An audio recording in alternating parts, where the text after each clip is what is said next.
Anda tahu kan biasanya kalau kita lagi jalan di kota, terus kita melihat sebuah gedung pencakar langit yang megah banget, ada satu asumsi dasar di kepala kita yang nyaris nggak pernah kita ragukan sama sekali.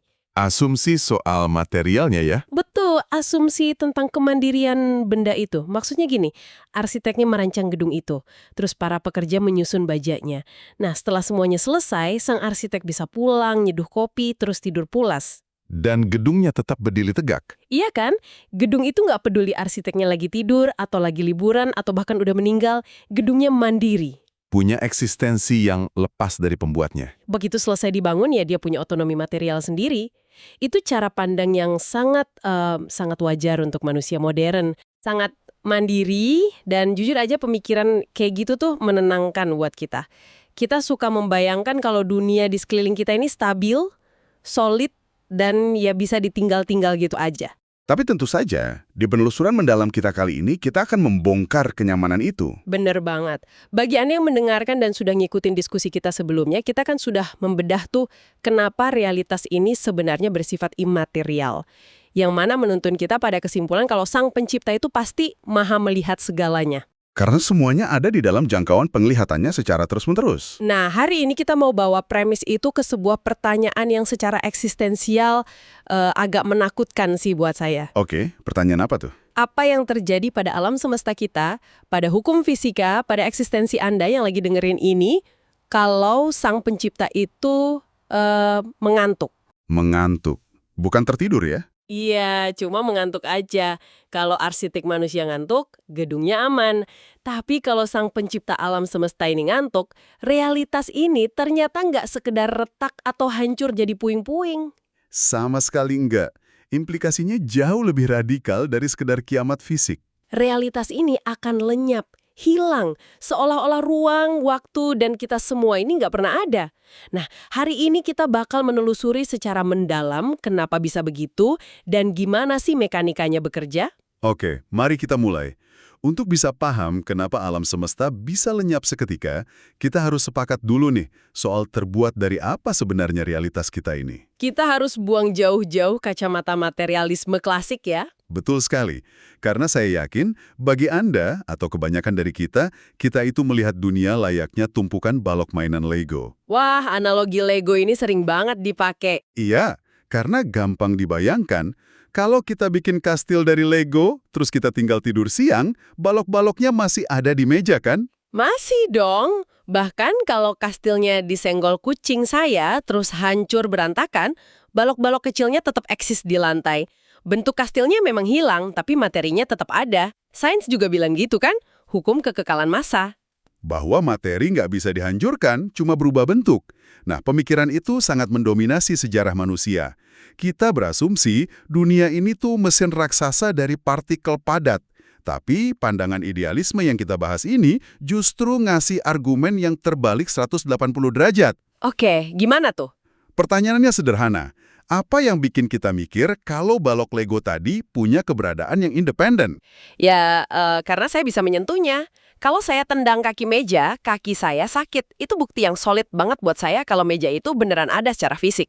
Tunggu dulu, kaki Anda merasakan sensasi sakit. Mata Anda menangkap pantulan cahaya, yang kemudian diterjemahkan oleh otak sebagai bentuk meja. Terus? Semua itu cuma proses persepsi. Terjadinya di mana? Di dalam kesadaran. Pandangan ini menegaskan kalau benda-benda yang kelihatan padat di sekeliling kita ini sebenarnya nggak terbuat dari materi mandiri. Oh, wow. Jadi murni cuma akibat dari kekuasaan atau ide gitu. Persis. Eksistensi Anda, eksistensi meja yang Anda tendang tadi, hanya ada di dalam sebuah kesadaran utama. Dunia ini bersumber dari penyebab spiritual, bukan material. Teks-teks sumber kita menyatakan bahwa kita ini eksis hanya di dalam pikiran Tuhan. Tunggu. Ini agak berat buat dicerna nih. Anda bilang kalau meja kayu di depan saya ini, secara fisik nggak benar-benar ada di luar sana. Nggak ada substansi fisiknya yang mandiri. Jadi meja ini cuma ada karena dia sedang dipikirkan. Secara harfiah, iya. Realitas ini nggak bisa berdiri sendiri kalau nggak ada yang mempersepsikannya, atau nggak ada yang menjaganya agar tetap eksis. Gila, agak ngeri ya ngebayangin keberadaan kita ternyata serapuh itu. Tapi sebentar, Coba saya cari analogi yang lebih modern, biar kita dan yang dengerin bisa lebih kebayang. Boleh, silakan. Gimana dengan dunia digital? Belakangan ini kan kita sering banget dengar soal metaverse, atau kayak game Roblox yang sering dimainin anak saya. Oh, itu contoh yang sangat relevan. Bayangin avatar saya masuk ke dalam metaverse. Di dalam sana saya bisa lihat gedung pencakar langit, duduk di kursi virtual, terus ngambil gelas di atas meja. Bagi avatar saya di dalam game itu, mejanya kerasa solid banget. Tentu saja, aturannya dibuat seperti itu. Kalau gelasnya didorong, gelasnya bakal jatuh ke lantai virtual. Ada semacam gravitasi di situ. Tapi kita semua tahu di dunia nyata, meja itu sama sekali nggak terbuat dari kayu kan? Sama sekali nggak ada satu atom kayu pun di dalam situ. Semuanya murni barisan kode, kumpulan angka 0 dan 1. Meja itu kerasa nyata dari dalam simulasinya, tapi sebenarnya dia lagi dijalankan atau dirender oleh sebuah server raksasa yang posisinya ada di luar simulasi itu. Analogi yang brilian. Itu persis seperti apa yang dimaksud dengan dunia yang bersumber dari pikiran Tuhan. Jadi servernya itu ibarat pikiran Tuhan. Betul. Bayangkan server yang menjalankan metaverse tadi. Server itu kan nggak cuma sekedar bikin kode di awal terus ditinggalin gitu aja. Iya sih, harus nyala terus. Nah, agar kursi virtual itu tetap ada, agar gravitasi virtual itu tetap berfungsi nahan gelas supaya nggak melayang, servernya harus kerja setiap milidetik. Prosesornya berhitung terus, memori dialokasikan tanpa henti, listrik harus ngalir terus. Berarti realitas digital itu dipertahankan eksistensinya secara aktif sedetik demi sedetik ya? Ya.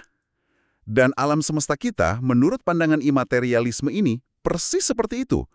Alam semesta bukanlah benda mandiri yang dibiarkan tergeletak. Ia adalah rancangan agung yang sedang terus-menerus dirender di dalam kesadaran Sang Pencipta. Wah, masuk akal banget. Dan ini ngebawa kita langsung ke konsekuensi logis dari pertanyaan saya di awal tadi. Soal Tuhan yang mengantuk? Iya, kalau realitas fisik kita ini ibarat metaverse yang ditenagai oleh server kesadaran ilahi, apa jadinya kalau sang pemelihara server itu mengalami penurunan kesadaran? Ya, mengantuklah istilahnya. Disinilah teks sumber kita ngasih jawaban yang sangat presisi. Ada ayat teologis kuno di Al-Baqarah ayat 255 yang secara spesifik ngebahas ini. Oh, yang sering disebut ayat kursi itu ya? Betul. Ayat itu menyatakan bahwa Tuhan yang maha hidup itu terus-menerus mengurus makhluknya, tidak mengantuk dan tidak tidur. Kemutlakan konsep ini ditekankan di sana. Saya selalu ngerasa ada yang menarik dari pemilihan kata di situ. Kenapa harus repot-repot bilang tidak mengantuk? Kenapa nggak langsung aja dibilang tidak tidur? Karena mengantuk adalah gerbang awal menuju hilangnya kesadaran. Kayak pas kita lagi nyetir mobil terus tiba-tiba mata berat gitu ya? Tepat, momen ketika fokus mulai kabur, genggaman kita terhadap detail mulai longgar. Untuk sebuah realitas yang keberadaannya 100% bertumbuh pada perhatian penuh setiap milidetiknya, Penurunan kesadaran sedikit aja bakal jadi bencana. bencana yang sangat fatal meskipun dia belum tertidur lelap. Oke, mari kita uji seberapa fatal skenarionya. Kalau kita balik ke analogi Roblox tadi nih. Oke? Anggaplah ada pemain yang menjatuhkan bom virtual di tengah kota di dalam game itu. Kotanya meledak, gedungnya rubuh, hancur jadi puing-puing piksel yang berantakan. Ya, itu kalau di dalam game. Nah, kalau Tuhan mengantuk, apa alam semesta kita bakal hancur kayak gitu? Bintang-bintang bertabrakan, gravitasi lepas kendali, terus meledak nyisain debu kosmik. Hati-hati, itu jebakan cara berpikir materialis. Hah? Maksudnya gimana? Kalau Anda mengira realitas ini akan hancur jadi puing-puing, Anda masih berasumsi kalau dunia ini terbuat dari balok-balok independen. Ingat, kita udah sepakat kalau partikel independen itu nggak ada. Oh iya ya, semuanya kan cuma kode yang lagi dirender. Tepat sekali. Segala ruang, waktu, dan materi adalah sesuatu yang sedang aktif dipikirkan. Jadi kalau Tuhan mengantuk, Alam semesta nggak akan hancur jadi debu. nggak akan jadi puing. Realitas akan lenyap kembali ke ketiadaan mutlak, ke dalam void. Wow, Coba bayangkan, Anda nyabut kabel listrik dari server penyedia metaverse tadi secara paksa. Apa yang terjadi? Apakah gedung virtualnya perlahan-lahan runtuh? Apakah avatar di dalamnya sempat lihat kiamat dan berteriak? nggak sama sekali. Layarnya seketika langsung hitam. Mati gitu aja. Seketika hitam. Dan seketika itu pula seluruh dunia virtual itu, beserta sejarahnya, ruangnya, waktunya, seolah nggak pernah ada. Berhentinya kesadaran Tuhan berarti tombol delete bagi jagat raya. Tanpa menyisakan satu debu pun ya. Lenyap yang benar-benar nggak ada jejaknya. Nggak ada durasi waktu proses hancurnya juga. Benar. Ini ngasih perspektif yang luar biasa berbeda soal kalimat tidak mengantuk, dan tidak tidur. Itu bukan sekedar pujian hiperbolis kalau Tuhan fisiknya kuat banget. Bukan kayak kita muji orang yang kuat melek semalaman ya. Bukan. Itu adalah pernyataan faktual tentang mekanika eksistensi kita, bahwa keberadaan kita ini secara mutlak bergantung pada kontinuitas kesadarannya yang nggak pernah putus. Berarti ini juga sekalian ngebantah konsep kuno soal pembuat jam yang pensiun itu ya? Iya, pandangan deisme yang mengibaratkan Tuhan mencipta dunia, muter pegas jam mekanisnya di awal, lalu pergi ninggalin alam semesta buat berjalan sendiri berdasar hukum fisika. Padahal kalau hukum fisika itu sendiri cuma barisan kode di dalam server, ya jam itu nggak bakal bisa berdetak walau cuma sedetik kalau servernya mati. Karena hukum fisika itulah yang sedang dipertahankan eksistensinya, bukan cuma benda-bendanya, tapi juga aturan ruang dan waktunya. Masuk akal banget. Tapi, tunggu, ini memunculkan sebuah paradoks gede di kepala saya. Dan saya yakin Anda yang lagi dengerin juga pasti mulai mikir ke arah sini. Soal apa nih? Gini, kalau seluruh jagat raya ini, termasuk ruang dan waktu, lagi dikendalikan, dirender, dan dipertahankan dalam kesadaran Tuhan, terus, siapa saya? Apa saya ini cuma bagian dari kode itu? Anda mulai menyentuh ranah determinisme dan kehendak bebas. Iya dong. Kalau kita ini cuma karakter di dalam simulasi raksasa, apa kita sungguh-sungguh hidup? Ini pertanyaan klasik. Ratusan tahun lalu, waktu manusia mulai terpesona sama mesin mekanis, mereka bikin boneka yang bisa gerak atau main musik pakai gear dan per. Otomat namanya. Kayak pendahulunya robot gitu kan? Betul. Dan waktu itu mulai muncul pertanyaan yang meresahkan. Jangan-jangan manusia ini cuma otomat. Mesin biologis yang gerak cuma karena susunan saraf, yang mana ujung-ujungnya cuma kode dari server Tuhan. Kalau gitu ceritanya, kita ini cuma NPC dong. Non-player character. Karakter figuran yang nggak punya kehendak sendiri. Apakah Anda merasa seperti NPC? Ya enggak lah. Kalau hidung saya gatal sekarang terus saya memutuskan buat angkat tangan dan menggaruknya, rasanya kok absurd banget kalau kita bilang, oh itu bukan keputusan saya, itu Tuhan yang memprogram tangan virtual saya untuk menggaruk hidung virtual. Di mana letak sayanya coba? Protes Anda itu sangat valid. Itu semacam pertahanan alami dari kesadaran kita. Gimana kita bisa punya otonomi kalau kontrol sistemnya mutlak ada di luar kita? Jawabannya ada pada kemampuan kita buat membedakan mana yang infrastruktur realitas dan mana yang agen. Maksudnya infrastruktur? Kembali ke analogi metafor tadi. Gravitasi, tekstur tanah, suhu udara, itu semua infrastruktur. Server harus merender itu secara mutlak. Anda sama sekali nggak punya kuasa buat ngubah gravitasi di game itu, kan? Iya, avatar saya nggak bisa tiba-tiba terbang kalau emang nggak diprogram bisa terbang. Tapi, server juga menciptakan entitas khusus yang dikasih hak akses, semacam borrowed consciousness, atau kesadaran yang dipinjamkan. Oh, oke.